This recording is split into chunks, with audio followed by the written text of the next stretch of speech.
Dans une précédente capsule vidéo, nous avons vu comment mettre en place l'authentification dans une application ASP.NET MVC en utilisant la plateforme d'identité Microsoft Identity.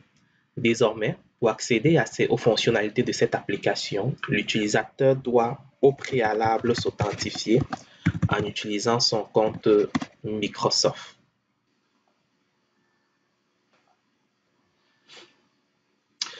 Cette application consomme toutefois une API qui n'est pas sécurisée. Nous verrons dans cette capsule vidéo comment protéger également cette API en utilisant la plateforme d'identité de Microsoft. Pour le faire, nous allons dans un premier temps accéder à notre projet d'API dans Visual Studio, puis aller sur Connected Service, faire un clic droit, cliquer sur Ajouter, puis sélectionner plateforme d'identité Microsoft. Nous allons ensuite remplir les informations en utilisant l'interface graphique de Microsoft qui va nous accompagner pas à pas dans le processus. La première chose qui sera à faire, ce sera de créer un nouvel enregistrement d'application dans Azure AD pour notre API. Pour cela, au niveau du champ Application détenue, nous allons cliquer sur Créer, puis renseigner un nom pour notre enregistrement d'application. Les démos, Groupe, API, puis cliquer sur Inscrire.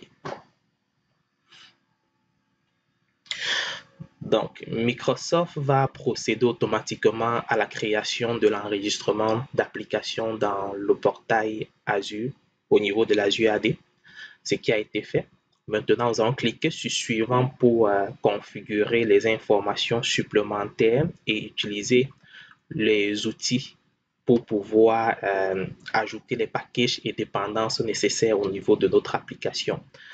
Dans la fenêtre paramètres supplémentaires, on peut laisser les options par défaut. On va aller sur Suivant.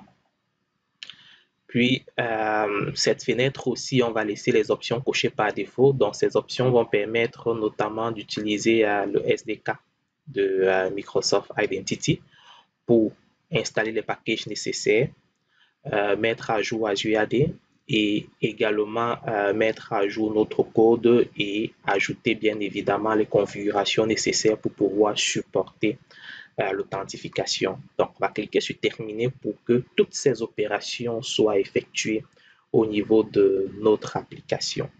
Okay.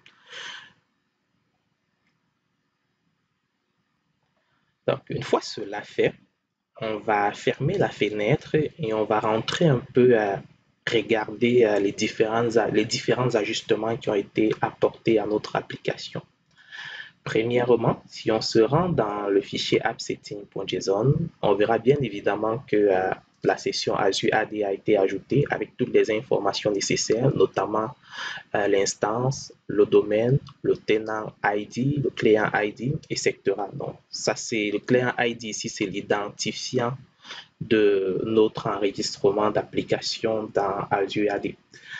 Au niveau du programme.cs, on a justement ces lignes qui ont été ajoutées donc pour enregistrer les services d'authentification de Microsoft AD en utilisant builder.service.add authentication. Et ici, il faut noter justement qu'on utilise comme chaîne le GWT BRD Default, qui est différent un peu de ce qui a été utilisé par l'application MVC lorsqu'on veut connecter un utilisateur. Okay. Puis, dernière chose, si on regarde notre contrôleur maintenant, on va voir justement que le tag Authorize a été utilisé et le Require Scope. Donc, on va enlever le Require Scope parce qu'on ne va pas définir de scope requis dans notre cas. Dans le scope ici, c'est en quelque sorte les permissions spécifiques qu'on voudrait donner.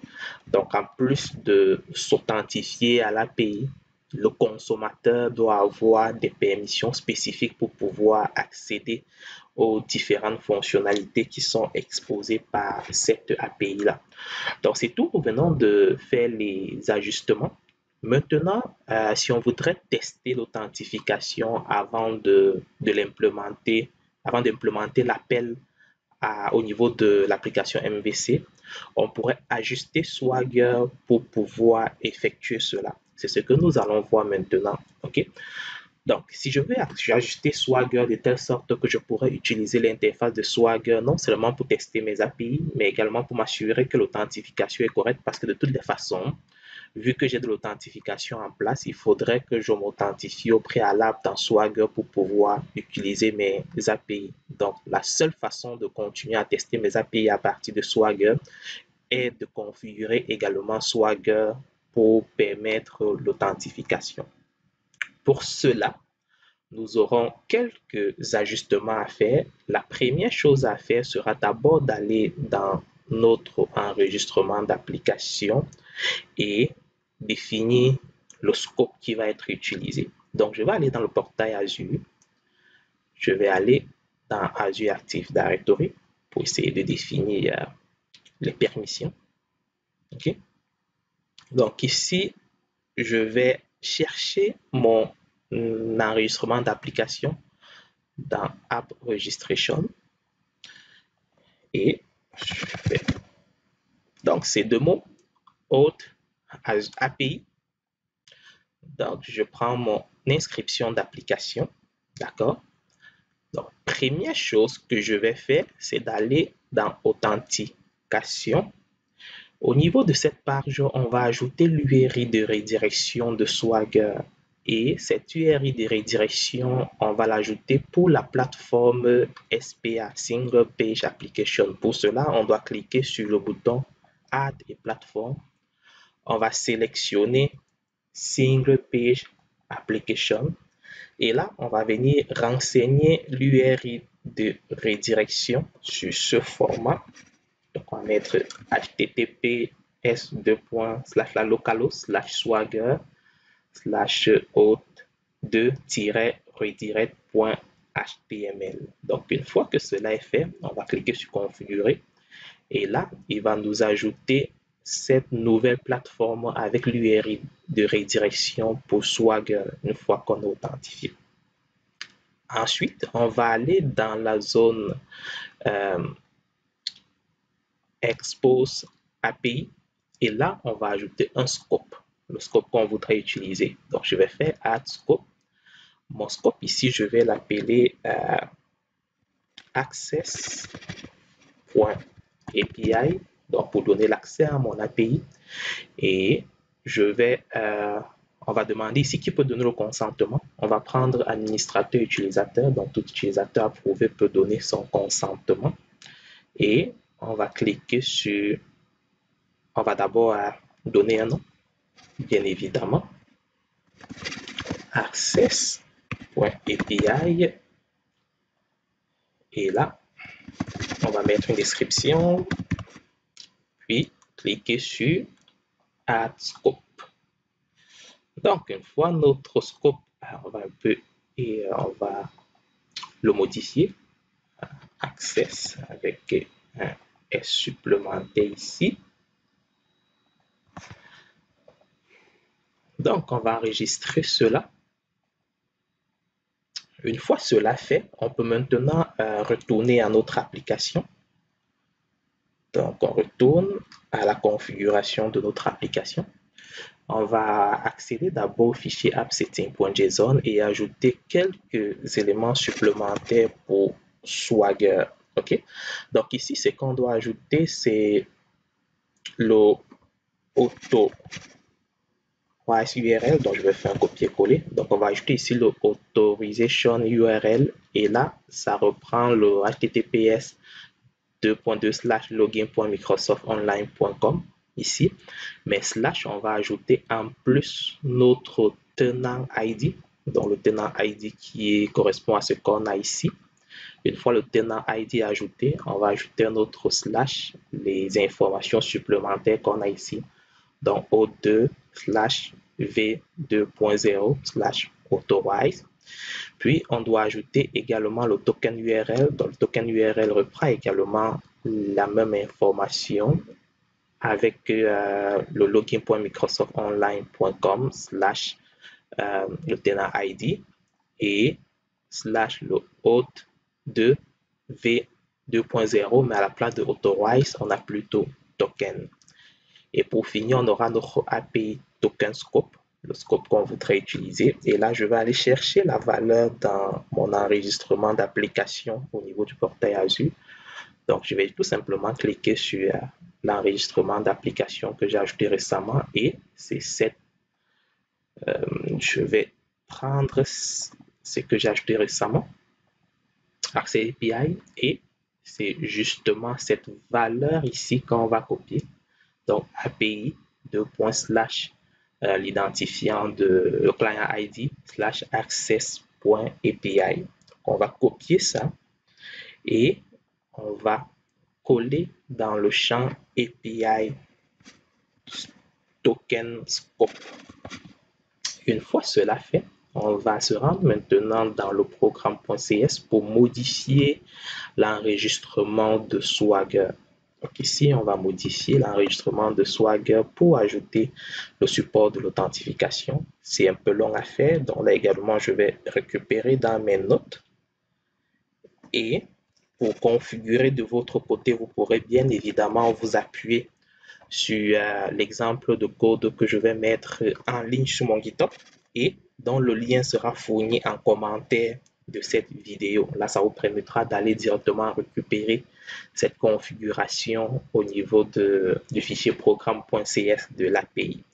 Donc ici, concrètement, qu'est-ce que j'ai fait? J'ai ajouté les options supplémentaires pour définir comment est-ce que l'authentification est configurée. Et là, je dois spécifier à Swagger où est-ce qu'il doit aller récupérer notamment l'autorisation URL dans le fournisseur d'authentification, le token URL pour le fournisseur d'authentification également, c'est que j'ai ajouté, et bien évidemment le scope qu'on a défini. Donc, il aura besoin de toutes ces informations-là. OK? Donc, c'est toute cette configuration qu'on doit ajouter à Swagger pour qu'il soit en mesure de permettre l'authentification à partir de son interface lors du test de notre API. Et maintenant, au niveau du Swagger UI, on a également des ajustements à apporter. OK? Quelques petits ajustements qui doivent également être apportés à ce niveau. Donc, qu'est-ce qu'on va faire concrètement? On va également ajouter des options pour configurer le Swagger UI. Donc ici, on va aller chercher le client ID qu'on veut utiliser pour s'authentifier. Donc, c'est le client ID de notre enregistrement d'application pour l'API. Et on doit ajouter également ces autres options pour la configuration. Là, je crois qu'on est prêt pour tester notre API. On va démarrer l'exécution de notre application pour s'assurer que tout cela fonctionne correctement. Donc, on va attendre que l'interface de Swagger s'affiche.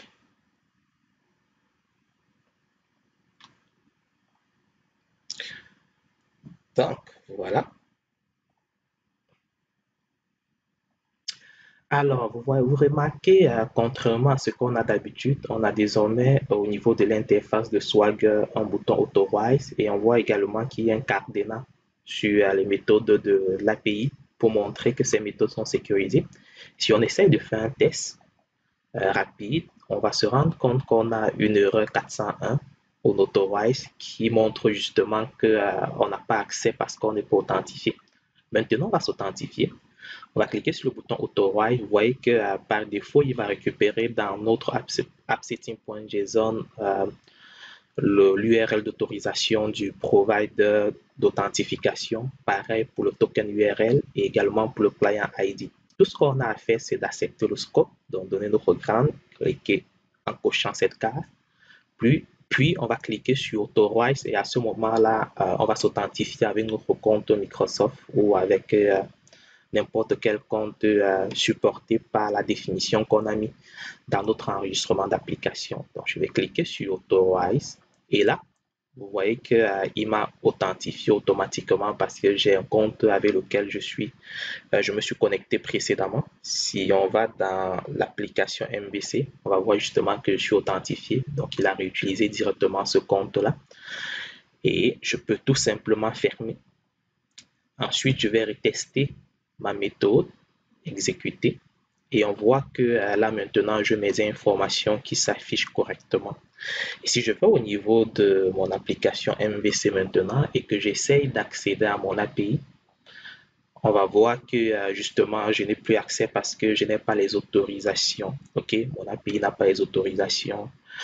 Ce qu'on va voir par la suite maintenant, c'est quelle est la configuration qu'on peut apporter à l'application MVC pour être en mesure de consommer cette API-là qui est désormais protégée. Donc, on va arrêter l'exécution et on va se rendre maintenant au niveau de notre application MVC. OK? Donc, quelles seront les choses qu'on aura à faire dans cette application MVC-là? La première chose sera d'éditer le fichier appsettings.json. Mais avant de le faire, il y a quand même des modifications qu'on doit apporter au préalable au niveau de l'enregistrement d'application parce que on doit donner implicitement l'autorisation à notre enregistrement d'application d'utiliser l'API, ok? Et de lui donner même également le scope qu'il va utiliser. Pour cela, on va se rendre dans le portail Azure. On va donc aller dans le portail Azure et chercher l'inscription d'application pour notre application MVC. Donc pour cela, on va aller bien évidemment dans App Registration, puis filtrer pour retrouver l'enregistrement d'application qui nous intéresse. Une fois cela fait, on doit aller cliquer dans la page API Permission et là, on va ajouter Add Permission. Donc, dans la fenêtre qui va s'afficher, on va aller sur l'onglet My API et là, on va sélectionner notre API qui s'appelle Demo Out API. Et là, on va prendre le rôle qui nous intéresse. Ici, c'est bien évidemment access.api, donc c'est le rôle que nous avons créé. Et là, on va dire Add Permission pour justement donner cette permission-là. OK? Donc, voilà, on vient justement d'ajouter la permission à l'enregistrement d'application de notre application MVC pour pouvoir consommer l'API. La suite de la configuration va désormais se passer du côté de Visual Studio. Donc, on va retourner dans notre application. OK? Donc, je vais retourner là. On va ouvrir le fichier appsetting.json au niveau de API. Donc, ici, j'ai le base URL pour appeler mon API. OK? Là, je vais ajouter une information qui est spécifique à l'API, donc le scope pour appeler cette API-là. D'accord? Et on va appeler le paramètre tout simplement scope. On va appeler ce paramètre scope. Ça va être un peu au même format que ce qu'on a fait de l'autre côté au niveau de l'API. Donc, je peux aller chercher la valeur du scope également au niveau du portail Azure. Donc, ici, si je clique sur mon accès API, on voit également que j'ai le scope qui s'affiche là. Donc, il me suffit juste de copier. OK? Et je viens coller cette valeur-là dans mon Visual Studio, dans l'appsetting.json. Une fois cela fait, il me faut également un secret. Donc, ça, c'est ce que j'ai oublié de créer. Il me faut un secret. Lorsque on veut appeler une API à partir d'une application, il faut créer un secret au niveau de l'enregistrement d'application. Donc, je vais revenir dans le portail Azure. À ce moment-là, je vais aller sur la page certificat et secret. Et là, je vais me créer un nouveau secret que je vais appeler, je vais lui donner le nom, par exemple API, bien, démo hôte, par exemple, et définir une date d'expiration. On va laisser la valeur par défaut. Je vais faire add. Il faut noter qu'une fois que le secret est ajouté, vous devez immédiatement copier sa valeur. OK? Parce que Après, la valeur ne sera plus visible comme on peut le constater avec l'autre secret que j'ai ici. Donc, je vais copier sa valeur. On va se rendre maintenant dans le appsettings.json. Il va de soi que le secret est une information confidentielle. Donc, on doit le traiter. On ne devrait théoriquement pas l'avoir en clair dans notre fichier appsettings.json parce qu'il peut se retrouver dans notre gestionnaire de code source. Donc, je vais mettre ici client secret, deux points, la valeur de notre secret. Donc, ça se fait. Maintenant, on va se rendre dans le programme.cs. On va ajouter le middleware permettant de supporter l'authentification pour une API. Donc, vous avez vu au niveau de Add Microsoft Identity Web, on va également venir ajouter un Add Enable Token Acquisition to Call Downstream API. Donc, je vais faire un copier-coller vu que c'est un peu long. Et comme je l'ai dit, vous pourrez faire pareil en utilisant l'exemple que je vais mettre à votre disposition sur GitHub. Donc voilà, je dois ajouter, enregistrer les services en ajoutant Enable Token Acquisition to Call Downstream API. Et là, on va définir le scope. Donc pour définir le scope, je m'en vais récupérer le scope de mon API que j'ai défini. Donc API 2.scope, parce que justement le scope est défini dans la section API, comme on voit ici, au niveau de mon appsetting.json. Donc avec ça, je vais récupérer le bon scope. OK. Et je vais aussi ajouter le add in memory token cache pour que le token, le jeton qui sera généré et utilisé par l'application MVC pour appeler l'API, ce jeton-là va être conservé dans le cache, donc dans le cache mémoire de notre application. OK. Ça se fait. Maintenant, il ne nous reste plus qu'à modifier notre méthode ou bien notre service où on appelle l'API pour désormais passer dans le header, dans l'entête HTTP, les informations nécessaires pour pouvoir appeler cette API-là avec le jeton de façon sécuritaire. OK?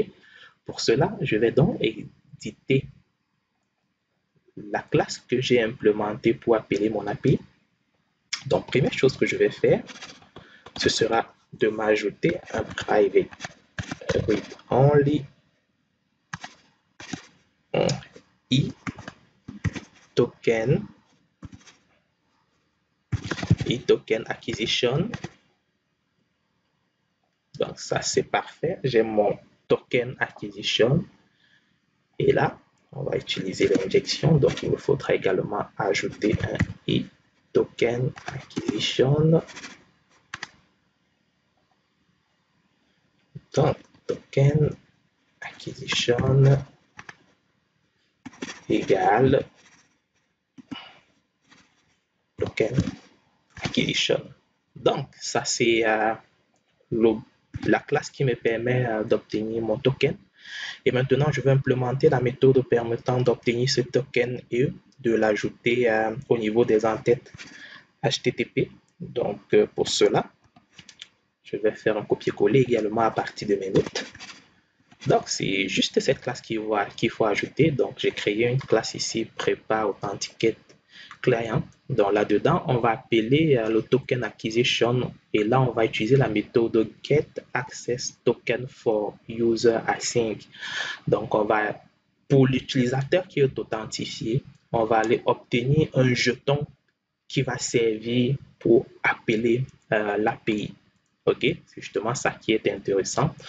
Donc ici, on doit définir les scopes, mais comme j'ai déjà défini mes scopes au niveau du programme.cs, donc comme vous le voyez, comme j'avais déjà défini mes scopes à ce niveau, donc je n'ai plus besoin de remettre à nouveau les scopes dans la classe où j'appelle mon API. C'est pour ça que je fais tout simplement new list string.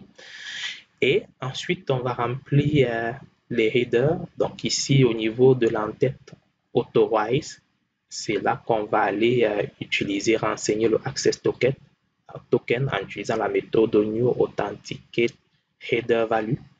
Là, le paramètre, le nom, ou bien la clé du paramètre, c'est BRE. Et là, on va passer notre jeton qui a été acquis. Donc, si on met un point d'arrêt ici, on va voir qu'on aura un jeton dans le Access Token, un jeton GWT. Et c'est ça, ce jeton-là qu'on va utiliser. Donc, pour finir, avant d'appeler ma méthode, je vais venir appeler ma méthode qui permet d'obtenir mon jeton. Donc, je l'appelle là. Et c'est tout. Je crois que nous avons terminé nos configurations. Il ne nous reste plus qu'à tester tout cela. On va donc cliquer sur Démarrer. Donc, notre application va s'exécuter et on va finalement tester tout cela pour terminer cette capsule vidéo.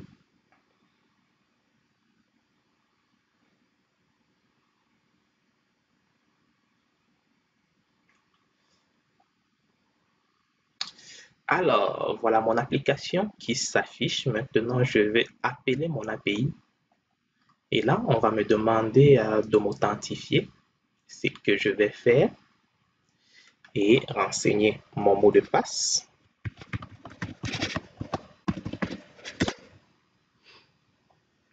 Donc, il va me demander les permissions. Donc, vous voyez que parmi ces permissions, justement, il y a la permission pour pouvoir utiliser l'API, donc access.api, je dois donner mon consentement.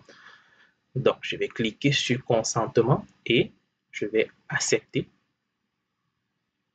Et là, il va me rediriger vers mon application et j'obtiens ma météo depuis mon API, ce qui précédemment n'était pas possible vu que je n'avais pas encore configuré l'authentification.